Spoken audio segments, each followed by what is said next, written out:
Good evening, curious people of the internet. This is a very special Tuesday.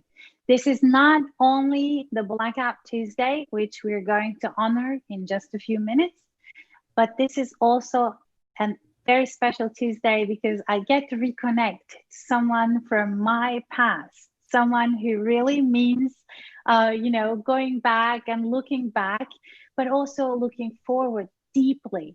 He's a neuro scientist. He's a neurologist, Dr. Aaron Berkowitz. I want to welcome him, and we're going to go into detail, but let's first hear from him. Hello, Aaron.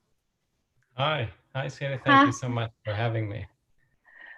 This is amazing. Really, it's really a beautiful moment that you're here, that you just brought out a book that is amazingly important right at this point in the history. And I want to talk about your book. I want to talk about your work. I want to talk about your, amazing big heart and the efforts you put into bringing neuroscience, bringing neurology, bringing healthcare to people who have very, very little access, who live in the margins. So, let's not talk too much. Let's just right now jump into the discussion of your book. Let's talk about your book. Show me your book. Yeah. Before we do that, Shada, I hope it's okay. Today is a deeply upsetting time in our country across the pond, and I hope we can just begin with a moment of silence to honor some of the people who were recently killed in our country. Ahmaud Arbery, George Floyd, and Breonna Taylor killed by police brutality. And in medicine, we talk about problems that are acute on chronic, meaning someone has maybe heart disease for years and years, but has a exacerbation. And these are seen in the news right now along the world, but these are chronic problems in our society: racism, injustice, inequity, and we're seeing an acute exacerbation. So I'm looking forward to talking to you because these are issues I'm passionate about, but I would like first for us and our listeners to just maybe a brief moment of silence to honor those whose lives were lost recently. I think that's a beautiful idea. Let's do that.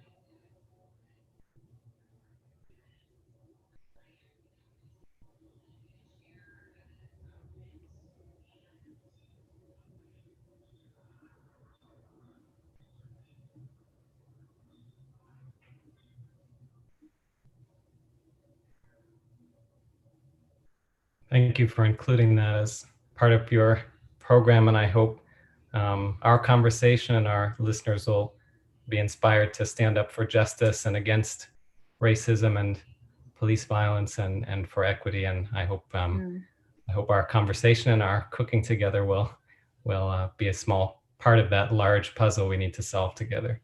Absolutely. And, we say at the Mind Shift and the Entrepreneur's Kitchen always that we want to know about your ingredients and your, recipe for a brighter and better future.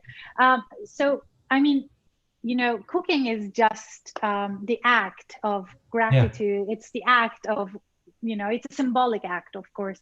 But you have written a beautiful book, which is coming out just today. Today it just arrived. Look at this. It's so amazing. So let's talk about the book. What is the book about? And if you could also maybe just give us a glimpse of what is in the book, that would be lovely. Sure.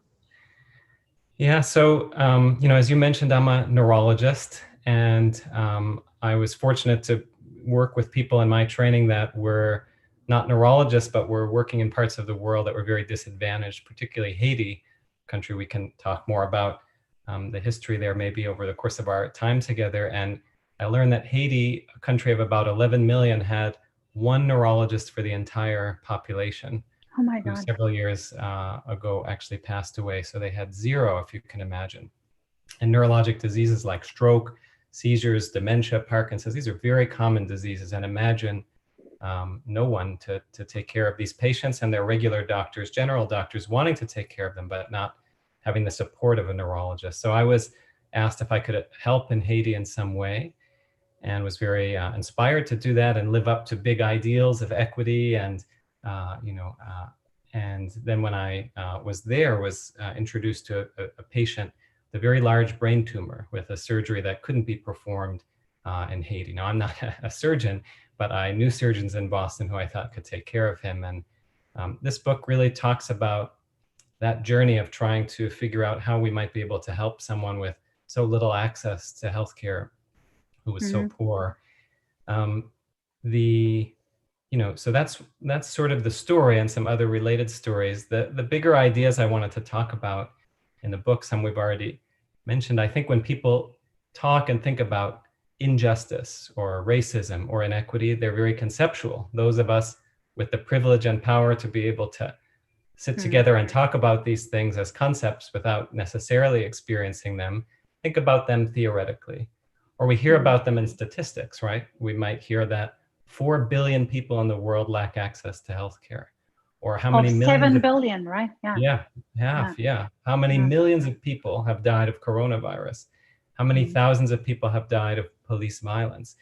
Those numbers are so big, right? As human beings, and I know you think about the mind, right? Most of the things in our lives, our minds process are ones, twos, threes, maybe 10, right?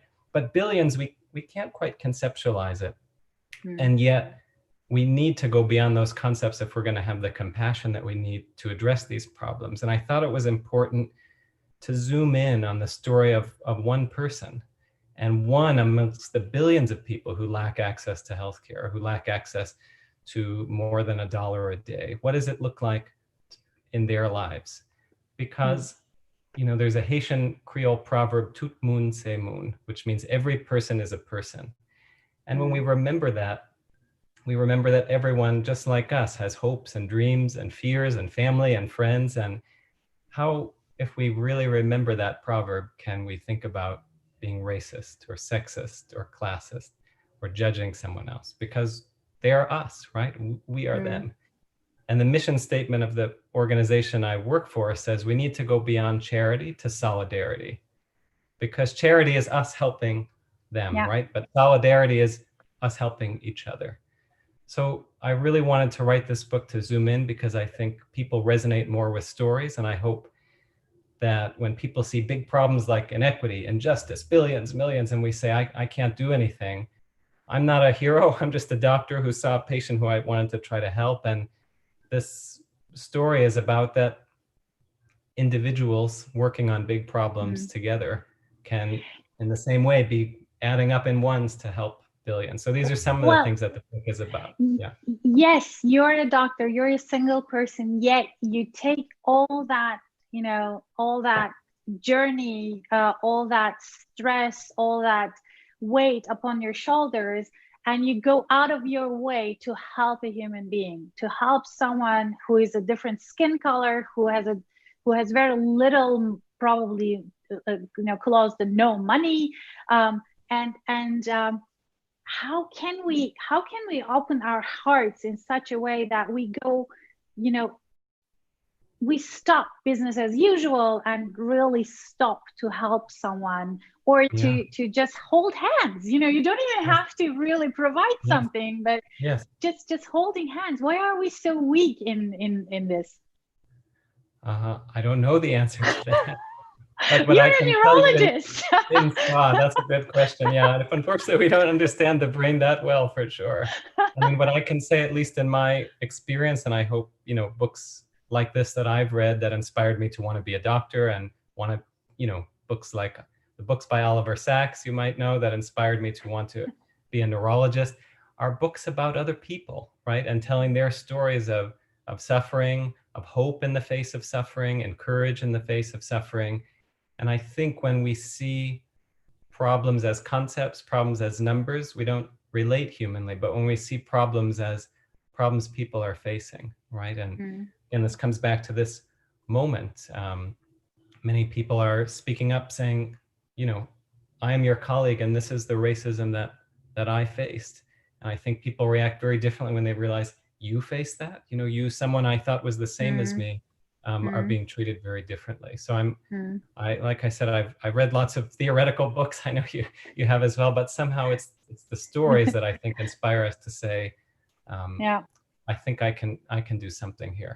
Yeah. I want to talk about the process of this story, the process, how it evolved as well. But before that, you know, before going into the creative process, we have to do another creative process around the food, which is a symbolic act, of course, in this show. This is, I mean, obviously, this is not a true cooking show in the sense of, you know, a true cooking show. But this is about your recipes. This is about your creativity. This is about our, you know, being together in a kitchen because food connects. Exactly. And doing something with very simple, very little means. So what is your recipe for tonight? Yes, well, thank you. I like to cook very simply, and I'm very interested in Japanese style cooking. So this is a very simple recipe called quick pickle. And pickles usually need to keep them overnight or weeks and weeks. This is a quick pickle. So I did some preparation so we didn't make too much noise. These are thinly sliced daikon radish, Japanese radish. You can use regular radish or cucumber, anything. So they're just cut thinly. This is a little bit of a trick, but one of these mandolin slicers, but you can do with a good knife. And all we actually need is salt and vinegar. Perfect. So should I show you how I make it, or? Well, you can just make it, and as we go, you can explain as it comes. I'm also going for something that's really light, and you wouldn't believe this, but this is one of our family's favorite recipes. It's a lentil salad. So just, you know, a couple of carrots, you just dice them, and some how do you say it? Early onions, like green onions, but they're spring onions. Green onions, exactly, and lentils from the jar. And then you can dress it as you wish. So we'll just, you know, while we do it, we will talk. And let me also please mention to the people who are watching us today, because I know there's a lot of interest around your book and around your work in our community. Guys, if you have any questions, let me see. I can't see the number right now. Just give me 1 second. So you can go to Slido and ask questions to Dr. Aaron Berkowitz on slide.do 94280. If you have any questions, please go ahead and ask questions. So Aaron, I want to know, as I said, more about the book, but before we go into detail, what were the things and actions that kind of affected, that influenced your thinking, that you know, that you decided not to go the way as usual, as all, you know, neurologists go, but then actually took a different path? So, you know, it's interesting and comes full circle with writing this book, because I read a book actually when you and I knew each other, and I was in music. Read a book, came out around that time, called Mountains Beyond Mountains, about a doctor named Paul Farmer, an American doctor who began working in Haiti and Rwanda and many other very poor countries in the world. And I was just so inspired, again, by the work of one individual working with others to try to solve really big problems. And I wrestled a little bit at that time because everyone was working on AIDS and tuberculosis, and I was so fascinated with the brain. Unfortunately, one of my mentors said, stick with the brain. There's hardly any neurologists working this way in the world. And you'll find so many countries with no neurologists. Neurologists tend to be into their small research spheres. And if you have this interest, you might be able to do a lot of good work in the world on stroke, on epilepsy. And I'm glad I took that advice, but it was really that book that was sort of a pivot to me from just doing the work of a doctor, which is of course, you know, noble and important work to do in our own communities, but to looking more broadly at what the need is around the globe. That's awesome. And And when when we knew each other, when we first Yes. got to meet, we were both in also you were partly in music department. I was full-time in the music department at the Harvard University. Yeah. So have you ever also looked into, music and brain, or was that something that was out of your? Yeah, I want to answer that. I want to also just tell folks what we're doing in case excellent. you're interested in this. I just poured about a teaspoon or half tablespoon of salt on these radishes, and then I'm massaging them. And when you massage them, the salt brings the water out. And this is the first step. You'll feel them weeping a lot of water. And then we're going to sit them to be pressed to get the rest of the water out, which will make them very tart. We'll wash off the salt and throw a little vinegar on them. They'll be quick pickles. So that's what I'm doing. Where does your interest in Japanese food come from? I'm trying to remember. I just moved, as you know, from Boston, where we met, to California, and my yoga teacher in Boston, Karen Stefan, is an amazing yoga teacher. Actually was learning the piano also, and follows a type of diet called the macrobiotic diet, which is mostly vegetarian diet, inspired by Japanese diet, in tune with the seasons, different qualities in the meal: boiled, steamed, cooked, pickled, etc. And she really got me interested in this type of eating, very simple recipes that really focus on the flavor, and also sort of being in tune with the season. Just to show you on the camera all the water that's coming out of these. That's how you know you're doing it right. And then we'll get rid of that water in a little bit. Awesome. So music so and let's the go brain. back to, yeah, exactly. Music and the brain. Music and the brain. So yeah, I have always been interested in music and its effect on the brain, and how humans came to music. As you might know, there's an evolutionary psychologist who's written that music is the auditory cheesecake for the brain, meaning we didn't evolve for music, just like we didn't evolve for dessert. Just music happens to tickle parts of the brain designed for something else. And of course, many musicians disagree with that and wonder if actually music was there first, emotional expression and sound, and language came later, making sound more specific, because the most important sounds we had to make originally were probably alert sounds like the ones animals made, and whether it was actually singing that came before speaking. So I've always been fascinated in those connections, and even in our work in neurology, it's been studied, not by me, but by others, that patients with Parkinson's disease, this disorder where movement becomes very difficult, can benefit in their movement by working with a metronome, by working with music, by learning tango dancing. And so music has a very powerful effect on the brain. And so it's certainly an interest. I used to focus on it more, but now I'm much more into this, working on this global health equity work. Yeah. Yeah, that's really, really interesting. Maybe for later, I want to ask a question around, how we can also use music to treat certain, conditions. But let's focus for now, for a moment, in my original question around the creative process, how the book evolved, how the story evolved. So what was the turning point for you where you said, I have to write about this? And then, really sitting down and actually writing it. Yeah.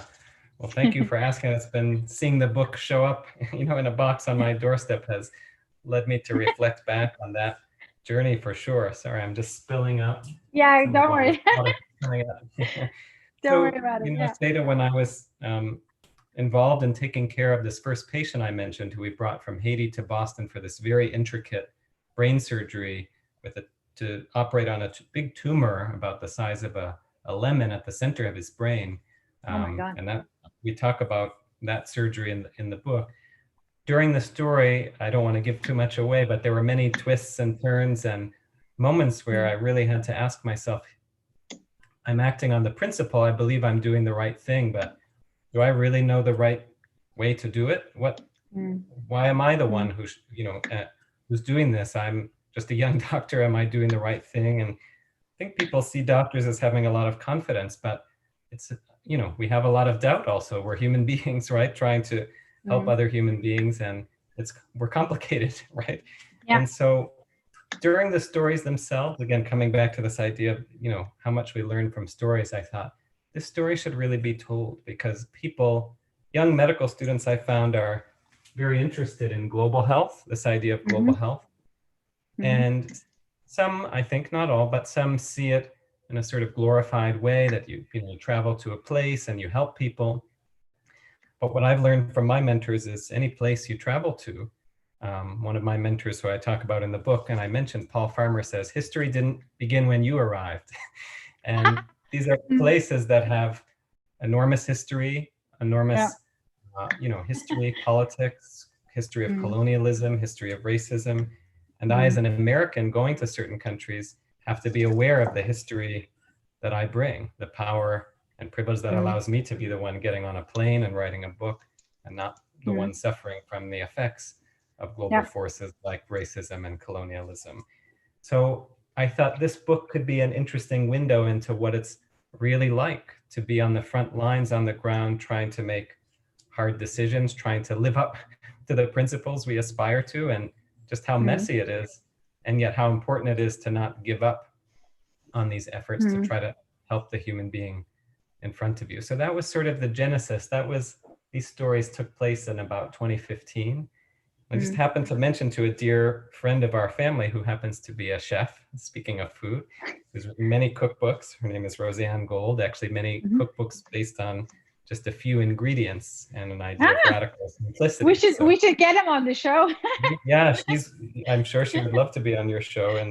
And I was telling her, she said, well, what are you doing right now? And I said, I have this idea to write about this story. And it was just a vague idea. And she just said, you have to do this. This is such an important story for this moment, and such an important idea. And just very gently, the way good mentors and guides just sort of kept gently saying, how's that coming? Have you started writing a notebook, some ideas? Awesome. And I had visited her on the train, and on the train home, suddenly on the back of some newspaper or something, I just started writing out all these ideas. And that was in about— How long did it take? Yeah. Oh, okay. Yeah. So I wrote a first very rough draft of just sort of the stories and notes over about a year, and then kept working and working, as a musician, there's the first sight reading, and then there's practicing, and then you keep delaying the performance. And then I met a wonderful agent to work with who noticed some aspects she thought could make the story and the book stronger. Cool. And that was in about fall of 2018. And then she helped me find an editor, and that was about a year ago. And then we went through several other rounds of revisions and restructurings, and no composition is ever final, as you know, in the music world. Yeah, that's right. Yeah. And then proofreadings and cover selection, and then here we are today. The book is just coming into the world. Yeah. And I want you to. We don't have like a lot of time, so if it's not asked too much, would you be willing to read a little bit of something from the book? That would be lovely. That would be really lovely. Let me first wash my hands so I can pick it up. So just what I'm doing now, these radishes, I'm squeezing all the water out of them and rinsing the salt off.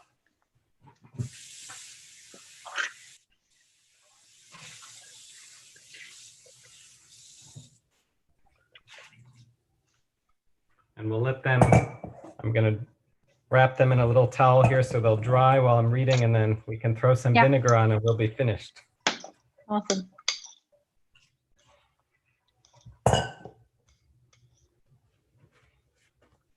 Yeah, I'm done too. Look. And talking and reading it. Wow, you finished. Yeah, as I said, you can do the dressing as you please. So these are the 3 ingredients. Yeah. Yeah, please. So yours is nicer looking than mine. If you do this very well, you can then lay them out as pickles. But I promise it's a very quick way. This is you can use any vinegar. This is Japanese plum vinegar, umeboshi vinegar. Ah, awesome. Yeah. Just putting a little bit, a few spots. You can put oil also, but then I think I violated our 3 ingredient rule. Mix it up and let it sit for a bit, and you have pickles instead of 2 weeks to make them. Have them Beautiful. right away. Awesome. So the part I'd like to read, thank you for asking me, is at the very beginning of the book. I came across this patient because a colleague I was working with to help him learn neurology in Haiti, a doctor who became very interested in neurology and now actually moved to the US to learn to become a neurologist and go back and to Haiti. He had emailed me about this patient and showed me this CAT scan of this enormous tumor and just said, is there anything we can do? And I wrote to some neurosurgeons who I knew were interested in Haiti to ask if they could help us. And so what I'm going to read to you is their response and then my response to them. Okay. So would it be possible, I inquired in a follow-up email to the neurosurgeons, to consider bringing the patient to one of their hospitals in the United States for surgery? The surgeons wrote back that they disagreed with trying to do this for several reasons. First, they felt that bringing this patient abroad for care would be unsustainable since there was no guarantee that this could be offered to the next brain tumor patient who might arrive in Haiti. Second, they thought treating the patient wouldn't be cost effective. How could we justify hundreds of thousands of dollars worth of care for one patient when that money could be used to help so many other patients with lower cost illnesses? Finally, they were concerned that the surgery would be too high risk with the potential for the patient to worsen even if in an optimal high resource setting. Sustainability, cost effectiveness. These considerations are well intentioned on a policy level, but they break down when faced with a patient in front of you. True, we likely wouldn't be able to help every patient who needed brain surgery in Haiti, but why should that prevent us from trying to help this patient? True, for the potential hundreds of thousands of dollars that would go into one patient's care, surgery, intensive care, radiation, and chemotherapy, we could vaccinate an entire region of Haiti against deadly childhood infections. We could probably build a whole new hospital in Haiti. But try explaining that trade-off to this patient. What would be the point of building a whole new hospital if it would never be able to help him? If we extend life for the world's poorest with vaccines and primary healthcare, what do we tell them when they come back with more complex conditions like brain tumors? Paul Farmer, one of the founders of Partners in Health and its current leaders, has described this struggle to serve the patients in front of you while simultaneously working to reduce the longer-term risk of other patients ending up in front of you as the chief tension of our work. But with Janelle, this patient right in front of us, it didn't seem that much of a tension to me. I knew I couldn't come up with a sustainable, cost-effective solution to solve enormous problems like global poverty and inequitable access to modern healthcare. But as a doctor, couldn't I try to help this one patient? About 4 billion people lack access to basic healthcare, let alone the type of advanced healthcare that patients like Janelle require. That's half the world's population or more. An astronomical number, 4 billion. We count stars in billions. Earth is 4.5 billion years old. It's an overwhelming number. It would take more than 120 years just to count to 4 billion at a rate of 1 per second. But it's a real number of real people. Patients like Janelle remind us that overwhelming global statistics are composed of individuals, each with hopes and dreams, family and friends, and a right to live a healthy life free of disease. Every billion is made up of a billion ones. Oh, it's beautiful. It's really, really beautiful. Thank you. I'm looking forward to getting the book. It's going Yes. to be, yeah, I'm going Thank to you. one of the first. Yes. Well, there is a question on Slido actually, and it goes around, how do you balance being a doctor, research, and writing? Is there a daily process you follow? We're almost at the end, so if you can just rush.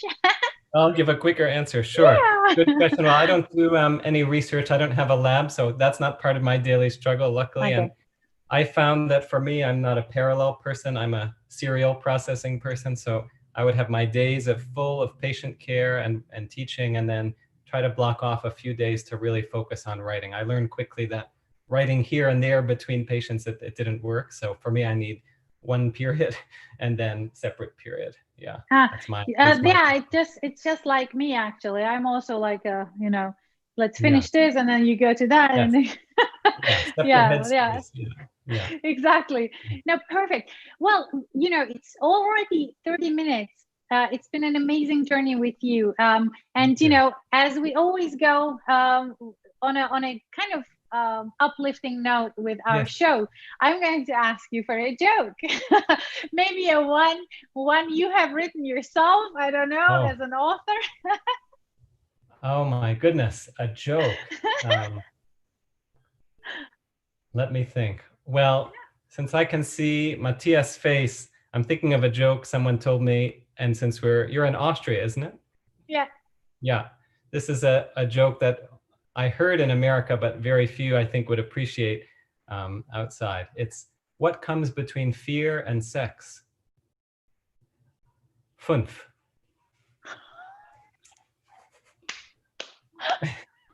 I didn't make it up, but it's rare that I can tell it and anyone will appreciate it. So Yeah.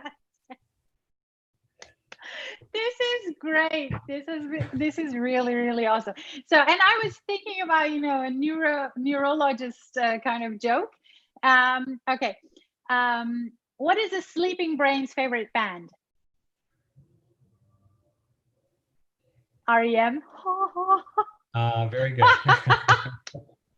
I know it's not Very funny. good. I'm going to use that one the next time I'm asked to tell a joke, because mine was not relevant at all to what we spoke about. Not much to joke about on that topic. This was really awesome. Aaron, I want to thank you from the bottom of my heart. It's so lovely to see you again on this show. It's so lovely to see how your work has advanced, you know, what you're doing right now. My husband, Matthias, you know, he says, usually I don't use the word genius, but I think he is one.